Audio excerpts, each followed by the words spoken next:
Salve, meus queridos, tudo bem com vocês? Bom, aqui quem está falando é o professor Israel e hoje nós começamos com o nosso livro 3 da parte de mecânica, seguindo ainda a nossa frente 1, que nós vamos falar hoje sobre força de atrito e dinâmica do movimento circular.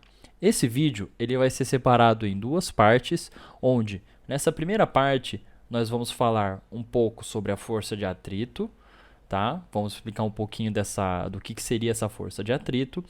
E após essa força de atrito, no próximo vídeo, na parte 2 nesse caso, a gente vai falar um pouco sobre a dinâmica do movimento circular, tudo bem? Então, se você caiu aqui de paraquedas, eu recomendo que você veja os outros vídeos da nossa playlist do canal de mecânica, né, para você se atualizar, para você conseguir fazer os exercícios, porque nós começamos a conversar no vídeo anterior, né, no tópico anterior, que a gente estava conversando a respeito de força, sobre o que seria a força, as aplicações que nós temos da força no cotidiano, a forma como ela se descreve, a força-peso, no caso, a definição de massa. Todos esses conceitos são importantes para a gente trabalhar também com a força de atrito, que a gente vai introduzir agora para vocês, porque ela também se insere no contexto das 3 leis de Newton que a gente falou sobre dinâmica. Então, se você está vendo esse vídeo agora, dá uma passadinha no nosso canal e olha que nós temos a playlist de mecânica lá, onde nós temos a parte de cinemática, nós temos a parte da parte da matemática vetorial, onde nós temos o cálculo, a definição de vetores, toda a parte que nós trabalhamos aqui na dinâmica, que precisam de vetores e outras ferramentas, nós passamos aqui no nosso canal para você, tá bom? Lembrando que para as pessoas que estão aqui no cursinho, nós estamos no nosso livro 3. Então, se você não tem o livro 3, caso você não tenha a cópia física ou nem a digital, entre em contato com nós, os professores, ou com a administração do cursinho, que nós enviamos uma cópia digital para vocês, tá bom? Assim vocês podem acompanhar todo o material em qualquer lugar que você for, né? Em qualquer lugar que você vá, seja na sua casa, no seu celular, no seu tablet, ou material impresso, enfim, a gente disponibiliza o livro para você poder estudar, tá bom? Então, sem mais delongas, pessoal, a gente vai falar aqui nesse vídeo sobre toda a força de atrito e o que seria ela. Bom, pessoal, todo o movimento que a gente estudou nessa nossa parte de dinâmica, nos vídeos anteriores, a gente estava estudando, nós estudamos o movimento e a força aplicada em corpos ideais, onde nós considerávamos que o corpo estava se movendo em situações onde não havia atrito, ou seja, em superfícies completamente polidas. Nós considerávamos sempre o atrito das regiões, e nesse caso agora a gente vai começar a considerar nos nossos exercícios, porque vamos trabalhar um pouco com o atrito, porque ele é bem comum no nosso dia a dia. Pessoal, o atrito nada mais é do que a reação de qualquer tipo de movimento que você faça em um corpo, né, é uma reação contrária da superfície, né, uma reação contrária a esse movimento. Quando a gente tenta trabalhar com o atrito, nós temos que pensar que nem toda a superfície ela é totalmente plana ou polida, né? As superfícies, por mais que elas pareçam de maneira macroscópica, né? O que seria macroscópica? O que você consegue enxergar no olho nu, né? Você não precisa de um microscópio para ver, você enxerga sem necessidade de um equipamento, você enxerga a olho nu no caso, né? Isso é a definição do macroscópico, que você enxerga aqui sem nenhuma necessidade de equipamento, o nosso macro, né, que é o mundo macro aqui que nós temos.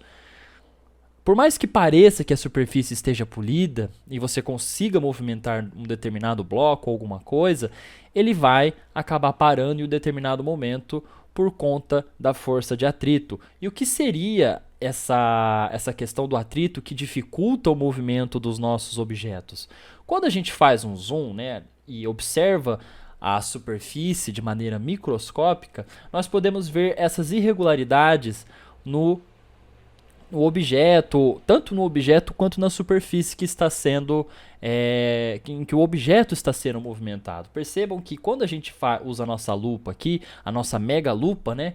Que nesse caso ela tá dando um zoom muito maior do que seria uma lupa normal, nós conseguimos observar certas irregularidades que fazem com que o nosso objeto tenha dificuldade de se locomover.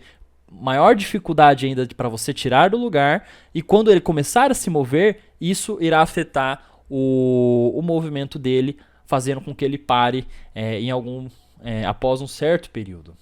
A partir desse momento, a gente chama isso daqui dessas saliências, essas irregularidades. Nós temos as forças que estão sendo realizadas nesse movimento, né, que estão sendo aplicadas ali. Elas são chamadas de dois tipos de força de atrito, né? Esse é o conceito da força de atrito. Elas são divididas em dois tipos. Primeiro, a gente tem um atrito que é chamado de estático, quando não há movimento relativo entre os corpos. Então, qualquer tipo de corpo que esteja parado e você aplica uma força e ele permanece parado, há sim um atrito que impede esse movimento que você está realizando ali no caso, né? Você precisa realizar uma força muito maior para que ele saia do lugar. Enquanto você não realiza uma força suficiente para tirar esse objeto do repouso, da inércia, existe esse atrito chamado de estático. Quando você retira o objeto da inércia, né, você coloca o objeto em movimento a partir de uma determinada força, que a gente vai explicar aqui mais para frente, o atrito é chamado de dinâmico ou cinético, tá, pessoal? Existem esses dois nomes aqui que vocês podem utilizar, mas acredito que seja mais utilizado nos exercícios, enfim, em outros materiais, o atrito dinâmico, tá bom? A partir disso daí, a gente tem essas duas definições de atrito aqui, tá? Tá bom? É isso que a gente vai trabalhar. Quando a gente está falando do atrito estático, a gente pode conversar de uma certa maneira utilizando um exemplo de um bloquinho aqui que nós temos e vamos desenhar as forças que estão sendo atuadas nele, né? Primeiro a gente tem o nosso bloquinho aqui, normal, né? Ele está em repouso, ou seja, não está em movimento. E vamos agora desenhar as forças que estão sendo atuadas nele, as forças que estão atuando nele. Nós temos a força peso, né? Em contrapartida com a força peso, né? Que a gente já estudou na terceira lei de Newton. Enquanto o objeto faz a pressão, né, com a força peso sobre a superfície aplica a força que é chamada de normal sobre o objeto. Lembrando novamente da terceira lei de Newton. Se você não lembra quais são as três leis de Newton, eu recomendo que você volte um pouquinho na nossa playlist, cerca de 2 ou 3 vídeos assim, você já vai chegar onde a gente fala sobre as leis de Newton, tá bom? Quando a gente está trabalhando nesse nosso bloquinho em repouso, as únicas forças que estão atuando são a força peso e a força normal. E o objeto está em equilíbrio, porque as duas aqui acabam se cancelando. Tá bom? Quando a gente aplica uma força horizontal, que é chamada de F, nós temos o que é chamado aqui, e você pode até achar estranho dessa presença dessa força R1 aqui, que ela é chamada de força de contato. Vou explicar o que significa ela. Quando aplica uma força F1 e o objeto ainda não está em movimento, aparece essa força aqui que é chamada força de contato sobre o objeto. Mas essa força de contato, pessoal, nada mais é que a soma vetorial. Lembra de soma vetorial? A gente explicou isso em alguns vídeos nossos. Dá uma voltadinha lá se você não lembra a respeito disso. Nada mais é que a soma entre dois vetores. E quais são esses vetores? Esses vetores que nós temos aqui nada mais é que a soma vetorial da força, que é a força de contato, é a soma da força peso e a força normal. Quando a gente decompõe essa força, quando a gente decompõe ela em dois vetores, nós percebemos que esse vetor R1, ou vetor de força de contato, ele nada mais é que a soma do vetor da força normal da força de atrito. É muito difícil, eu assim, observei muito pouco a aparição dessa força de contato, assim, direta, né, nessa diagonal, assim. É muito difícil aparecer, mas é interessante você saber que ela existe, né? Mas que ela é nada mais, nada menos que a soma do vetor normal, da força do vetor força normal, e a força de atrito que está sendo aqui no lado oposto à nossa força que está sendo aplicada, tá bom? A força de contato nada mais é que a soma desses dois vetores. Tá? Mas em todos os exercícios você não precisa desenhar essa força de contato, você simplesmente desenha a força normal e a força de atrito aqui, tá bom? O que acontece quando nós aplicamos uma força que não consegue fazer o objeto sair do lugar, né? Vamos supor que a gente aplique uma força de 2 newtons nessa nossa caixa aqui, nesse nosso objeto, e ele não se mexe. qual que seria a força de atrito que estaria sendo aplicada? Ora, se ele não se mexe, quer dizer que toda a somatória de todas as forças no sistema tem que dar zero. Eu sei que a força peso e a força normal dá zero porque elas são contrapostas, elas são opostas no caso, né?